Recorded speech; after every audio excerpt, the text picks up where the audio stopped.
Bonjour tout le monde, c'est Romilou, j'espère que vous allez bien. Aujourd'hui, on se retrouve en fait pour faire quelque chose d'un petit peu différent. Je voulais vous présenter ma façon un petit peu de manière très spontanée, hein, puisque forcément ça ne se prépare pas, vous présenter comment je travaille avec deux jeux. Donc, l'oracle thérapeutique d'auto-guérison, que vous connaissez certainement, et auquel je vais rajouter quelques cartes d'oracle à haute vibration de Jenna Blossom. Alors, donc, je vous explique un petit peu comment je fais, puis vous allez me dire après si ça vous parle, si vous auriez fait pareil ou pas. D'accord? Allez, donc, vous connaissez certainement ce jeu, l'oracle thérapeutique d'auto-guérison. Donc, voilà, je vous le représente si vous voulez à 2 secondes, comme ça rapidement pour ceux qui ne les connaissent pas. Donc, comme son nom l'indique, hein, c'est un oracle de guérison avec des actions à faire derrière pour essayer d'aller mieux. Un petit mot-clé, vous voyez, et une illustration. D'accord? Donc, si jamais vous ne le connaissez pas, voilà, je vous présente rapidement. Et ensuite, on va faire un exemple de travail avec. Comme ça, vous allez voir, il y en a plusieurs qui m'ont demandé de présenter ma manière donc, de travailler. Quand j'ai, on va dire, voilà, 15 minutes devant moi. Et l'oracle à haute vibration, il est comme ceci. Voilà, très lumineux, très coloré. Et je l'aime énormément. Voilà. Donc pour que voilà, vous puissiez voir un petit peu le style d'illustration, vous voyez, avec des petites phrases clés. Alors, il y a des cartes majeures, la passion, la joie, l'amour, l'équilibre. Voilà. Ça reste un oracle, hein, mais bon, il y a certaines cartes comme ça qu'elle a appelées majeures, elle a bien raison. Donc voilà le style de jeu. Alors, on va y aller, et il y a deux petits guidebooks hein, qui s'y rapportent, on va éventuellement voir si on s'en sert ou pas. Donc, on y va, on mélange, et on va faire, je vais faire comme si j'étais toute seule. On est dimanche, vous allez voir donc cette vidéo lundi. Et au regard de ma journée d'hier que j'ai traversée, je pense pour moi une très très belle journée, mais tellement intense en émotion. Je ne vais pas rentrer complètement dans le détail, mais je vais essayer de vous faire quelque chose de général avec, voilà, l'exemple, c'est la journée d'hier. Je rentre chez moi aujourd'hui, je suis bouleversée d'émotions, de belles émotions, mais aussi des émotions qui m'ont chamboulée. Donc, je suis un petit peu à l'envers, mais pas du tout malheureuse, hein, je me questionne sur plein de choses. Donc, au regard de ça, aujourd'hui, j'ai besoin vraiment d'avoir une petite guidance. Donc, je vais tirer cette carte. Sur quoi je suis tombée? Sur la guérison. Ok. Et ensuite, excusez-moi, je suis un petit peu enrouée. Et là, on va sortir deux cartes. Voilà. Souris à la vie. Et ensuite, fais le vide. Oh, j'adore cette carte. Alors, comment je m'y prends? On va faire comme si donc j'étais seule. Déjà, la première carte, guérison. Alors, au regard de ce que j'ai vécu hier, comme je vous ai dit, donc j'ai vécu une journée très intense, une journée qui m'a beaucoup remuée. Alors, est-ce que cette journée qui a été intense en émotion hier, c'est au niveau personnel, hein, c'est pas du tout au niveau travail, c'est au niveau personnel. La question que je me pose, c'est est-ce que cette journée m'a guéri de quelque chose ou est en train de me guérir de quelque chose, ou est-ce que c'est moi qui suis en train de guérir quelqu'un et qui suis en train de laisser beaucoup d'énergie à la guérison de quelqu'un, ou alors est-ce qu'on y trouve notre compte tous les deux avec cette personne. Donc ça peut être une amie, hein, ça peut être mon partenaire, ça peut être un frère, une soeur, etc. En tous les cas, moi je sais de qui je parle. Donc, est-ce qu'on y trouve notre compte tous les deux dans cette guérison? Est-ce que cette personne me guérit ou est-ce que c'est moi qui la guéris? Bon, écoutez, c'est une première piste. Donc ça, normalement, je prends un petit carnet et voilà, je note tout ça. Ok? Souris à la vie et fais le vide. Moi, ce que je me dis là, c'est qu'en fait, au regard de ce que j'ai vécu hier et au regard de cette carte de guérison, il faut peut-être que je lâche prise en fait. Que je lâche un peu prise, que je profite un petit peu plus des moments présents et que au lieu de, voilà, de penser à hier et à demain, peut-être que quand voilà, j'ai la chance de passer un bon moment dans ma vie, peut-être qu'il faudrait que je sois plus dans l'instant et que pour être plus dans l'instant et pour mieux profiter des moments qui me sont donnés, qui me sont offerts, eh bien, il va falloir que je prenne plus de temps pour moi et que je fasse le vide pour pouvoir avoir accès à ça, justement. Si on a la tête qui est complètement prise par nos problèmes du quotidien, par... on se pose plein de questions sur les relations que l'on peut avoir, excusez-moi, avec la personne dont il est question. Est-ce que c'est bien, est-ce que c'est pas bien? Est-ce qu'on va dans le bon sens? Est-ce qu'on va pas dans le bon sens? Est-ce que cette amitié ou cet amour durera? Est-ce que cette personne m'a trahi ou pas, etc., etc. À la limite, j'irai jusqu'à dire, peu importe si le moment est merveilleux. Et là où il va falloir que je travaille, bah, par exemple moi, si vous voulez, c'est que je passe un moment merveilleux qui me brasse, qui est émotionnel, qui est fort. Mais pourquoi j'ai pas assez profité du moment présent, de ce moment qui m'a été donné? Il faut que je souris plus à la vie, en fait. Voilà. Et que si ça passe par le fait de m'isoler un petit peu, de prendre un petit peu plus de recul, d'avoir plus de temps pour moi, pour être plus présente à cette personne, pour que la qualité de la relation soit meilleure, peut-être qu'il va falloir passer par là. Et cette carte de guérison, elle me dit que j'ai sûrement besoin de guérir quelque chose chez moi pour pouvoir être plus présente et pouvoir donner plus de choses aux belles choses qui se présentent à moi. On va les voir. 21. Qu'est-ce qu'ils disent dans le bouquin? La maladie et la douleur qui se manifestent dans votre corps sont des messages qui vous invitent au ralentissement, à l'écoute intérieure et à la réalisation de changements importants dans votre vie.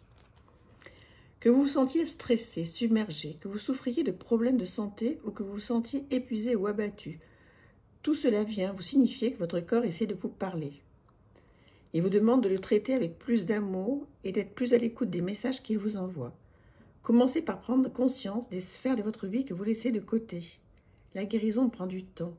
Il s'agit d'un véritable processus. Votre premier pas vers la guérison est de créer autour de vous un environnement sécurisant, aimant et propice à l'écoute de votre sagesse intérieure. Pardon. Alors, ce que l'on me propose, c'est de prendre quelques grandes respirations, de me détendre, de placer mes mains sur une zone de mon corps où je ressens de la douleur. Reliez-vous à votre corps et demandez-lui, y a-t-il un message que tu souhaitais me transmettre? Ce message peut vous parvenir sous forme de pensées, de mots, d'images, de perceptions, d'émotions et de souvenirs.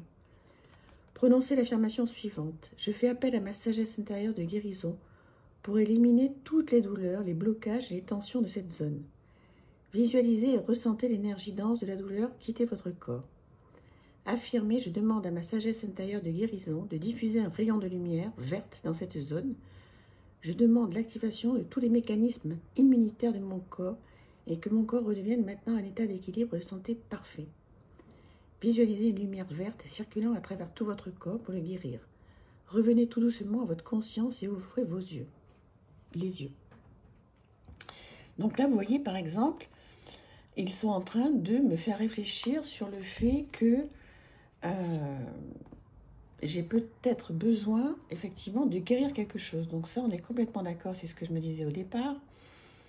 Là, il parle de quelque chose de physique. aujourd'hui, j'ai pas l'impression qu'il y ait quelque chose dans mon corps qui me fasse mal physiquement. En revanche, oui, j'ai des maux, MAUX, à guérir, ça c'est sûr. Donc, ce que je risque de faire, c'est peut-être de faire une petite méditation en essayant de me relier à ce qui me tracasse, à ce qui me fait du mal dans mon cœur.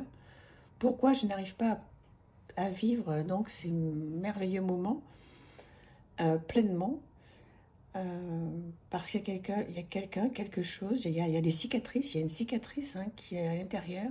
Peut-être que cette relation, cette journée me renvoie à quelque chose de compliqué pour moi. Donc vous voyez tout ça, moi mon action ça va être effectivement de faire un petit peu le vide, d'essayer de faire une méditation. Et si vous ne faites pas de méditation, vous pouvez juste voilà, vous allonger, écouter de la musique ou alors rester en silence. Voilà, faire un petit peu le vide et puis essayer de ressourire à la vie ou de sourire à la vie si tout va bien, comme c'est mon cas. Mais simplement, voilà, essayer d'être plus heureuse avec tout ce que la vie m'apporte. On va aller voir ce que dit Souris à la vie sur ce petit livre-là. Souris à la vie, page 90. Quelle joie que d'être en vie. La vie t'aime et œuvre pour toi, jamais contre toi. Aime la vie et toutes les expériences qu'elle t'offre comme un grand terrain de jeu. Tu peux tout créer. Ton enfant intérieur est heureux et curieux, il désire s'amuser et découvrir le monde. Cette carte est un message d'amour de la vie qui t'invite à danser avec elle. Quand tu suis son flot, elle te guide sans effort vers la manifestation de tes rêves et vers la sérénité. Ose lui faire confiance, ose garder ton optimisme en toutes circonstances et rire des obstacles qui ne sont que des farces de la vie pour te faire grandir. Aujourd'hui, célèbre le bonheur d'exister à ta façon, en portant un toast, en t'offrant des fleurs, en faisant une prière ou en chanson ou en dessin. Rester optimiste, voir le bon côté des choses, garder son âme d'enfant, découvrir le monde, penser positive, agir par joie et non par peur, agir sans effort et sourire. C'est gai, vous voyez, c'est bien, ça remet un petit peu de sens au fait de franchement mettre trop d'importance sur des choses qui en valent peut-être pas la peine et tout simplement lâcher l'affaire et prendre ce que la vie nous donne, surtout quand ce sont a priori de bons moments. Donc rester positif, effectivement, célébrer ces bons moments, profiter. Excusez-moi. Fais le vide, on va aller voir qu'est-ce que ça donne, ça, et après on va faire un petit résumé. Fais le vide, page 48. Familiarise-toi avec le vide et le silence. Déleste-toi de tout ce qui est trop lourd, objets, habitudes, pensées et peurs. Trouve ta sérénité dans la vacuité. Faire le vide, crée de l'espace pour mieux accueillir les énergies nouvelles qui se préparent. En dépassant la peur du manque, tu réalises en réalité que tu es dans le plein en permanence et que tu reçois absolument tout au bon moment. Vide aussi tes pensées et toutes tes préoccupations afin que tu puisses entrer en contact encore plus intensément avec le divin, qui est ta meilleure guidance à chaque instant. Dans cet instant présent, tu cesses de t'identifier à ton mental et tes actions et tu retrouves ta véritable essence qui est en mouvement permanent. Ferme les yeux et détends-toi. Imagine qu'autour de toi, il n'y a que du vide. Puis imagine que toi aussi, tu disparais pour te fondre avec cette immensité de non-existence. Ressens comme les limites disparaissent et comme tout s'apaise en toi au bout de quelques minutes. Habitude à changer, période creuse, bénéfique, repos, éloignement avec certaines personnes, ne pas avoir peur du manque, vider ses pensées, revenir à l'instant présent et méditer. Bon, écoutez, ça reprend un petit peu donc ce que je me suis dit que j'allais faire. Et en fait, il y a un mot qui m'a interpellée, vous voyez, le mot du manque. Peut-être qu'en fait, j'ai peur de m'abandonner au bonheur quand il est là, parce que j'ai peur qu'il me manque après. J'ai peur qu'après, ma vie soit peut-être un petit peu, ou les jours qui suivent, soient un petit peu plus vides, un peu moins intenses. Et que j'ai vraiment besoin de faire un travail de guérison, peut-être sur la peur du manque. Peut-être que là, vous voyez, je me dis que ça me renvoie à l'abandon. Peut-être que cette histoire d'abandon, en fait, c'est pas réglé. Et Dieu sait que ça fait des années, des années, des années que je travaille dessus. Donc peut-être qu'il faut que je revienne sur cette histoire d'abandon qui m'empêche peut-être de sourire à la vie, de ne pas suffisamment profiter des bons moments. Voilà, cette journée, elle était merveilleuse. Alors oui, elle était intense, intense. Mais pourquoi ne pas en profiter pleinement? Tout ça parce que je dois avoir peur, tout à fait inconsciemment, mais que ça s'arrête, que ça ne revienne pas. Et même si ça ne revient pas, peu importe. Cette journée aura été merveilleuse et même si aujourd'hui il y a un petit vide, il est où le problème? C'est bien d'avoir vécu quelque chose de merveilleux. Voilà. Et de se laisser aller sur ce que la vie nous apporte, parce que si elle nous apporte ça un jour, c'est merveilleux. On ne sait pas effectivement de quoi sera fait demain. Donc profitons et lâchons-nous, quoi. Donc voilà, ce que je vais faire, c'est que je vais mettre sur papier un petit peu tout ce que je vous ai dit. Je vais écrire tout ça. Et notamment cette histoire de guérison qui m'amène vers un mot qui est important, vers l'abandon. Est-ce que tout est réglé là-dessus? Je peux refaire un tirage sur l'abandon. Je vais faire une petite méditation. Moi, c'est clair, j'adore ça et je pense que là, j'en ai grandement besoin. Et puis, je vais essayer de profiter de la vie et de cesser de m'encombrer de choses qui ne sont vraiment pas nécessaires. Voilà, écoutez, dites-moi qu'est-ce que vous en pensez. Est-ce que ça vous a plu ou pas? Je vous représente donc ce jeu où il y a donc à chaque fois un texte pour comprendre la carte, avoir un message et après une action que vous pouvez faire. Je m'en sers beaucoup de ce jeu, vous l'avez vu passer plein de fois. Je pense qu'il y en a pas mal qui doivent l'avoir. Si vous l'avez reçu ou si vous l'avez... voilà, n'hésitez pas à me raconter de manière toute... comment dire, de manière générale, si ça vous a aidé à résoudre certaines choses ou à mettre le doigt sur quelque chose en particulier. Voilà, je vous représente ça. Et puis je vous représente celui-ci, l'oracle à haute vibration. Je ne sais pas si je vais arriver à me guérir de... Ah là, un coup je suis enrhumée, un coup ça va mieux, un coup je tousse, un coup ça va mieux. Je m'excuse parce que ça ne doit pas être agréable d'entendre une voix éraillée comme ça. Donc pardonnez-moi pour ça. Donc voilà un petit peu ce que je voulais vous faire partager aujourd'hui. Alors bien sûr ça a été rapide, ça mériterait beaucoup plus de temps. Mais voilà, j'avais besoin de le faire. De toute façon je voulais le faire, pour moi. Donc je me suis dit, tant qu'à faire, pourquoi pas le partager en vidéo. Alors évidemment j'ai pas été dans le détail de ma journée d'hier parce que c'est très très personnel. Mais bon, vous avez compris que j'avais vécu quelque chose de très très fort. Et que j'ai peut-être tout à fait peur aujourd'hui que ça ne se reproduise pas. Remilou, la peur, l'abandon. Quel travail. Ça va me prendre toute une vie. Voilà toutes ces jolies cartes. J'espère que vous avez passé un bon moment. N'hésitez pas à partager. Dites-moi si ça vous plaît, ce style de vidéo. On peut en faire de temps en temps si ça vous dit. En tous les cas, moi, voilà, j'aime beaucoup vous faire partager. Donc là, c'est vrai qu'on va un petit peu plus dans le personnel. Mais bon, c'est bien aussi. Ah, j'ai commandé des attrape-cœurs, des attrape-rêves plutôt. Je vais vous en parler. Ah oui, je voulais aussi vous dire... Alors, c'est un peu en fin de vidéo et je m'en excuse. Je pense que vous connaissez Marie Besnier des éditions Atlantis. Qui a fait l'oracle, pas l'oracle, mais qui a fait le grimoire d'opale, un gros grimoire, j'ai pas sous la main là, magnifique. Elle a lancé une campagne Ulule pour son oracle. Alors, comment dire, ce sont des cartes thérapeutiques, des cartes dont on va se servir pour guérir des parties de nous. Donc, il est en précommande là. Alors oui, il a un vrai coût. Donc là, on est complètement d'accord. C'est pas du tout du prix mass market. Il est, on peut même dire, cher. Mais en revanche, je pense que la marée nous a fait quelque chose mais de tellement qualitatif et tellement merveilleux que si ça tombe à un moment où, voilà, où ça vous plaît, vous pouvez aller voir. Voilà, si vous pouvez la soutenir, ça serait super. Bon, moi, j'ai rien à gagner là-dedans parce que j'ai payé mon grimoire, j'ai payé tous les jeux que je lui ai achetés. Mais simplement, je trouve que son travail est tellement merveilleux que je me permets de vous en dire un petit mot. Voilà, j'espère que vous aurez été jusqu'au bout de cette vidéo pour l'entendre.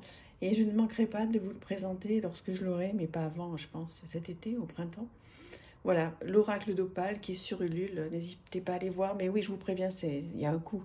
Mais vous allez voir la qualité, le pochon, tout est incroyable. Je vous embrasse infiniment. À très très bientôt. Au revoir.